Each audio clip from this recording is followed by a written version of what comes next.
through the woods. I don't have long left. They're coming for me, and it is only a matter of time before they find me. I'm sitting here, in this abandoned shack I found in the woods, using only the shafts of moonlight that's coming through the broken windows to write this. I know that this will be the last chance I get to warn everyone, to tell them to find safety and hide. Hide. I never thought in 1,000 years that I would ever think to use this word for myself. I can barely write this, my hands are shaking so violently, the blood off of my fingers is staining the paper as I try to write. I'm sorry. I'm so sorry that it has come to this, that I have had to hide like some kind of animal. They're all dead. My friends. My comrades. Jess was the first to go down. They caught her as we were leaving the old mill back in town. I don't know how they found out that we were staying there, but they did. We were packing, taking as much as each of us could carry on our backs. We heard them break through the front doors of the mill, their booted steps echoing through the empty building as they ran, looking for us. We grabbed what we had and ran for the roof, but Jess forgot something. A locket or some shit. I told her to leave it, we'd come back for it later. But she couldn't leave it. Jess had told me once that the locket was a gift from another life, from a time she would never forget. A lover lost to war. I wasn't surprised that she wouldn't leave it, but I still tried to beg her to come with us, that it wasn't worth it. The others tried to tell her as well, but they were the ones who told me to leave her. They're the ones who told me that we needed to run. It had just started to rain as we ran across the roof. We could barely hear those first gunshots over the low rumble of thunder above us. The first screams still echo in my ears. I can hear them, as if they were still around me. The screams made my skin crawl, the air filling with the sounds of death. Then, silence. The four of us were scaling down the ladders, when the silence filled our ears, a deafening sound. Stopped. We shouldn't have stopped, but we did. Luke was on the ground already. He was always the fastest out of the five of us. He was looking up at the roof, just as we were. Zach was beneath me on the ladder. Abby was above me, frozen as she waited. I should have known she'd have called to the roof for Jess. She should have never called out for her. We might have gotten away if she hadn't. It was only seconds after Abby had called out that we saw the black figure look over the edge of the roof, and I know my eyes went wide, just like the others. That black, menacing figure. I'd heard so many tales of black dogs being omens, or black cats, ravens and crows. But I had never felt as afraid as I had right then when I was staring up at the faceless black figure that stared back at us. It was Zach that broke the silence finally. He yelled for us to jump and run. We were still halfway up the building on the ladders, and looking down, I remember seeing Luke shouting up at us. I couldn't hear what he was yelling, the gunshots were too loud around us. I didn't get a chance to jump. Zach grabbed my ankle and tugged me hard, forcing me to release the prongs of the ladder. Abby had already jumped off to the side of where she'd been, hurling herself down to the ground below. She'd always been the one to make these kind of jumps with such precision and beauty. She'd been a dancer once, a long time ago. She landed almost naturally on the ground below, rolling a few feet, before standing up and grabbing at Luke, trying to pull him with her, telling him we'd catch up. I felt the ground before I saw it. My body bounced against the hard cement, and I felt my knees and palms scrape against its rough surface. Zach though was there with me, grabbing me up and pulling me to my feet. Luke was around us, trying to get us to move. It was all happening so fast. I remember briefly looking back at the mill's roof and seeing 8 black figures now, all of them shooting towards us. But we were faster than they were anticipating. We weren't Jess, we weren't reckless and rushing and blindly like she had. The next thing I knew, the 4 of us were running down the alley between the old general store and the florist. Zach brought me here once. It was one of the only places in this small town that sold our favorite brand of drink. It had been back when I'd first met him, after I'd wandered into the town. I remember that day like it was yesterday. His dark hair and those violet-colored eyes. He was dashing and polite, but so mysterious. I had been so thirsty from wandering through the woods that surrounded the town, so hungry. I still don't know how the 4 of us managed to get away from the mill. But we knew that it hadn't been without sacrifice. None of us asked about Jess. None of us questioned if she'd catch up or where she could be. It was like all 4 of us knew the answer without asking it aloud. I knew. There was no way that she had gotten out of there alive. They'd killed her, just like they'd kill us if they caught us. Luke was the first one to speak as we ran across Main Street, leading us into the old movie theater. He said what we all knew. We had to leave, to run as fast as we could and get out of there. He told us of a sanctuary, a place where we'd all be safe. St. Louis. I'd never been there before, but I knew that it was at least an hour and a half away from our little town of Herman. Zach asked him how we'd possibly make it there, and Luke just told him we'd figure it out. I almost felt as if maybe Luke knew what was to come, but was just too afraid to tell us. Abby was already checking the theater, making sure that we were safe, at least for a few moments. She was the quietest of us all, so she was always the first to volunteer to go scout around if we needed it. When she came back though, none of us were ready for the look on her face. She had no color on her face, which was saying something due to how light-toned she already was. She told us we couldn't stay here, but of course, when Luke asked her why and she wouldn't answer, he pushed her out of the way and walked into theater number 1. I shouldn't have followed. I should have listened to Zach when he told me to stay with Abby. My hand shot to my face immediately after walking into the dark room. I covered my mouth and my nose. The smell of blood was so overwhelming that it made my stomach lurch and turn. At least 15 people, all of them dead. There were bullet casings covering the floors, and the bodies were just strewn across the chairs and in the aisles. Zach told me later that this was where they'd lured everyone at first, that this was how they got so many of us down so quickly. I still didn't understand what was going on though, but I was too afraid to ask. Abby came running into the theater room shortly after, telling us we had to leave right then. We didn't ask questions, we didn't need to. Zach ran to the back of the theater, back past the screen, and pushed open the door to the back alley. We ran. We had to. We left our temporary hiding place and ran back out into the rain that was now pouring down from the sky like buckets that were being dumped down on top of us. We had to run for the forest, to where we had constant cover and safety. But that was at least 8 blocks away in either direction. We were in almost the center of town. Luke thought we should head towards where the bus station was, back on the east side of town. It made the most sense because St. Louis was east of here. But Zach thought that it would be too obvious, that they'd probably be waiting for us, and that the roads most likely had roadblocks by now. But it was Abby who thought much differently. She'd been so quiet this entire time, but finally she said we needed to go back for Jess. Zach just looked at her. Luke bluntly said no. Abby though wasn't going to settle for that answer. She started to cry, or maybe that was just rain dripping down her face. She asked what if Jess was still alive, or hurt and needed help. The 3 of us knew that we couldn't go back, regardless if she was alive or not, but Abby didn't want to hear it. I begged her to stop getting louder, but soon, she was shouting at us, calling us monsters, telling us that this was all our fault. Abby said she was going back by herself, that she was going to go get Jess. She kept backing up, and we were trying to get her to stay, to calm down, and think about this. But just as she stepped back to where the side alley of the theater was, her head jerked to the right, an explosion of blood sprang from the left side of her head. She made a sick, groaning sound, as if still trying to talk, then just dropped to the ground. I know that I screamed, even though I shouldn't have, because Zach grabbed my arm and pulled me as him, and Luke began to run the opposite way down the alley. East it was. I was in shock. I hadn't even heard the gunshot before she fell to the ground. Abby and Jess were the second people I'd met when I'd come here. They were in the general store, buying the same brand of drinks that Zach was buying me. They were beautiful girls, and best friends. They'd been friends since before they could remember, and they were nearly inseparable.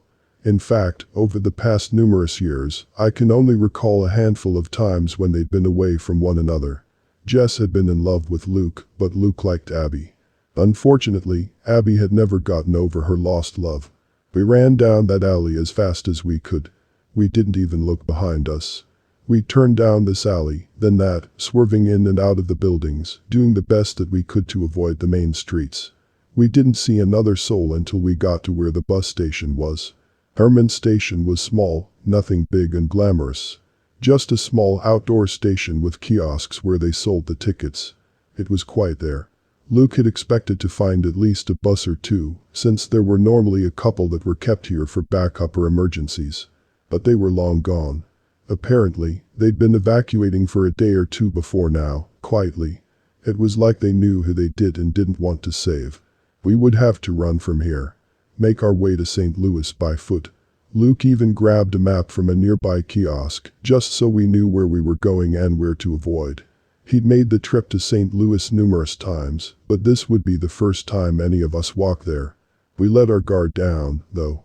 We'd finally thought we were free, that we had our way out, and that we were going to get out of there. We'd started walking towards the tree line to the woods, and we didn't bother checking behind us. We were stupid. Luke heard them first. Those heavy, combat-grade boots slamming against the concrete as they ran. He told us to run, told Zach to keep me safe. They had their guns up and firing before I even knew what was going on. I heard the bullets ricocheting from around us as Zach pulled me by my hand towards the trees. I didn't dare look back at Luke. I could hear the screams again, just like before at the mill. People were dying. Luke was dying. While we were running, I asked Zach what was going on, why this was happening. I thought we had a government immunity. That we were safe. That we could live. Zach told me that the immunity was over, that the newest president had thrown out the agreements and had deemed us all a threat to the nation. He called us monsters. He said that we had no reason to be here anymore. Zach told me that we were no longer safe. He said that all we could do was get to St. Louis, where the safe house had been built, just in case anything like this had ever happened. From that point to now, sitting in this shack, it is all still a blur. We'd ran for quite a while, then just started walking east. It had started to get dark when the sound of helicopters could be heard in the distance. Zach told me not to worry about it, to just keep moving, but I had this overwhelming feeling of dread building up inside of me. We were in the middle of nowhere. I had no idea where we were, or which way to go. Zach was leading me every step of the way, and I trusted him, just as I always had since the day that I had met him. He was my savior, and my protector. He'd recognized me the moment I had entered Herman. He knew that I was someone who would need to be protected. He took me under his wing, and did just that. He introduced me to his friends, took me to the mill, showed me what it was like to trust, and have friends again. Even now, when his life was on the line, when he knew that if he left me behind, he could save himself, he protected me. He taught me so much over the past numerous years I didn't know what I would ever do without him. I had relied on him so much that now I didn't want to think about what would happen if we were separated. But we were separated. After hearing those helicopters in the distance, we heard the dogs, then the people. The men were loud as they hunted us through the woods, obviously not trying to hide, that they were close. It was like a game of cat and mouse to them. The hunters had become the hunted. When they were starting to surround us, Zach hid me in some brush and told me to find the first opening and make a run for it. I didn't want to. I wanted to stay right there and die with him. I stayed long enough to see the start of the fight. They kicked him and punched him, and he took every hit, even though I knew that he could have fought back. He was stalling them. He was saving me. It took every fiber of my being to not call out for him, to scream his name, as I watched them taunt him and stab him. They laughed at him, called him names, and dared him to fight back like the others, but he didn't. He just looked towards where he'd hidden me and closed his eyes. I still don't know how I got out of there or even when. I just know that I ran the moment they shot that first bullet. I ran for what felt like hours.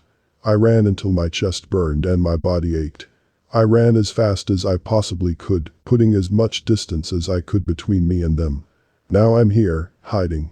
I can hear the helicopters now, far off in the distance. I could try to run for it, but I don't know where I'd go. I am going to fight. I have to. It is in my nature. I've already drank my last bottle of Fangs, and I remember that first bottle Zach ever gave me. The government had created this for us to sate our hunger, so that we didn't have to feed so we could live with everyone else. We worked. We loved. We laughed. We did just as everyone else did. We made names for ourselves and became citizens. We didn't need to train to hunt. We didn't need to fight. We grew weak and civilized. We weren't monsters. We weren't vampires. We were us. But that's gone now. Abby, Jess, Luke, Zach, they're all gone now. Fangs is gone. We are once again the monsters, the creatures of the darkness. I can hear the dogs now, see the artificial rays from their flashlights and spotlights through the broken windows. The humans have declared war. They intend to eradicate and remove every last one of us. This is war, and I will stand and fight. Crossroads. During nightly hours of yore, in a time of horror and war, I would sit on a dank oak bench with my eyes shut, calm and closure. Then, my eyes open when I sense a figure approach me with grace.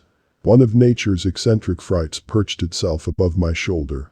It croaked into my ear, with its feathers amusing my bare shoulder, sharing glee with its mother. Ah, how the wiry can descend to the depths of despairing sin. This absolute essence and seduction to persuade another, learned by my petite one's watching of a man's unrelenting haunting, frightened by the chary taunting of the one he still remembers. That demoralizing moment that rests upon his right shoulder. Widowing since December. He rose from his feeble sorrow, evident now through tomorrow. He pressed his face on the image of her beauty, taken back by her. Her southern voice still soothed his ears, though he has not heard her in years. She gleamed from her portrait, and tears ran down it as he ponders. I could see inside his soul, of what he could no longer hinder, to end his throbbing bare. I continued to watch him drown, still showing was his dreaded frown. Cleansing himself over a bottle of whiskey, tears still timber. Clearly, his love is still showing, not ceasing, forever growing. From which I then started loathing, famished for what he considers. I stroked my friend's head and smiled for what it did earlier. It taunted the widower. An hour passed, then he left home with his bottle in hand to roam. He staggered to a grimy crossroad, standing at its center. On his knees, he waited to see someone able to set him free. Hands folded, he began to plea, somehow release over her. Suddenly, a foul smell lingered in the air. It reeked of ember. It was then that I entered. Behind him I stood with no sound, my feathered black dress touching ground. He turned with some fright at my appearance, but then he stood eager. Hellhounds at my left and right, blood slavering from their mouths, eyes white, snarling from the unshorn man's sight, with burns and scars replacing fur. I smiled, alerting them to heel, and then spoke to the stranger. "How can I help you, kind sir?" He glared both wonder and remorse at seeing my mystical source. His legs trembled, sweat soaked his palms, and his breath was sorely bitter. I smiled while he grew silent, waiting to hear why I was sent. Then, with a grimace and knees bent, he descended again to surrender. "Please," he pleaded in misery, "bring me my wife, my sole lover, out of eternal slumber." Droll it was to see how the will to avail could entice the frail. This thing was gripping his fingertips into the gravel mire. Of the beings that he could see, he bestows his mislaid soul to me. An angel whose wings ceased to be, stripped during the quarrel's ladder. However, in this loathing outcome, which would one's sorrow prefer? Move on, or no longer? I paced about the feeble man, witnessing his fate in my hands. Our eyes followed like two warriors ready to strike each other. Bound we were to this circumstance of one's happiness based on chance. His soul taken just for the glance, the touch, the smell, the love of her. "I can fulfill that task," I said. "Once more, you will be together. You will claim what you remember." He gave a soulful expression, possibly from my compassion. I usually show no apathy when dealing with a martyr. Some desire the act of lust, others pride for statures above. Power, with everyone else shoved, thinking they are superior. This man, though, simply desired his one significant other. His one love to transpire. He gave a subtle, grieving look, knowing of the wrong path he took. People consent to an offer and receive not what they prefer. He glanced at the hounds by my sides, staring. Flames were in their pearl eyes. Thinking what I said was a lie, he asked for some honest answers. "She will be healthy, yes?" he asked. "No sickness and death hereafter, as before her departure?" "She will be sane," I said calmly. "Say yes and she will come shortly." A tear ran down his right eye, then the left. My patience was a blur. "You justly mourn your wife, Lenore." His eyes, at the hound's nevermore, shot at mine, stronger than before. "Love is not without loss, good sir." His frown became a grim expression, and then I heard him mutter, "I know you. I remember." His mumbling tone intrigued me with a sense of astonished glee. To think that he would ever view, though my attire of feathers, my elegant, roguish presence, or my foul, demonic essence. Standing by him without sensing this was not our first time together. His eyes widened and his thoughts heightened. He could clearly remember. I was the Black Tempter. You were the raven at my door, that always quoted Nevermore, he said with his tone shrieking every word, so that I would hinder, splintering my cold-hearted dying ember, so I would be cringing. My tainted flesh ghastly bleeding from fear of one man's sole valor. However, his endeavor to seem clever through his wan gesture will cause his own disaster. My eyes wander, and I see all, I told him. Soon you will fall. Enough. He grouched. Do as I told your servant with its black feathers. I thought you hated loneliness. I stroked his face and gave a kiss. He quickly gripped my arm and hissed, you foul beast and burdened sinner. Why do you indulge me with pleasures you cannot truly conquer? My wife, deceased no longer. Thunder roared as I saw his right arm raise a knife of iron form. We are legion, for we are many. Turn away now, or suffer. I laid on the mucky soil and watched him gradually foil. All the months that he toiled, yet he could not commit murder. The temptation of my raven that left his mind to surrender simply exposed his hunger. For months after our encounter, I researched volumes of scripture, locating any elapsed lore and legends on demons and tempters. I stared as he stood there saying, I vowed many hours hunting, torturing demons, questioning, curious on how you labor. He threw his blade down at the soil, knelling towards me and whispered, no more nightmares, forever. He brought out his hand and helped me stand on my feet, sobbing at me. I have spent my remaining life marveling how you things venture. You, the raven, found my despair with your constantly throbbing glare. And I had to figure out where you were and forget what I remember. With a gentle kiss, I was gone, and he stood at the road center. There is no end, however. Vengeance is the same through all eyes, and I do not tolerate lies. This stranger may have sympathy for my presence and my divine power. But my doubts justify my mind, for this man's mood became too kind. Deducing further, I could find that he did not simply torture. Confession is good for the soul, no matter the sinner's sinner. I gladly made an endeavor. As he surveyed with his head turning, I stood from behind, staring. Surroundings altered to soothe my fondness, soaked with blood and fire. I made sure that he would witness proper torture with no dismiss. In the underworld of abyss, knowing only my image of her, his corpse laid sprawled at the crossroad with a bottle by his shoulder. Nightmares never disappear.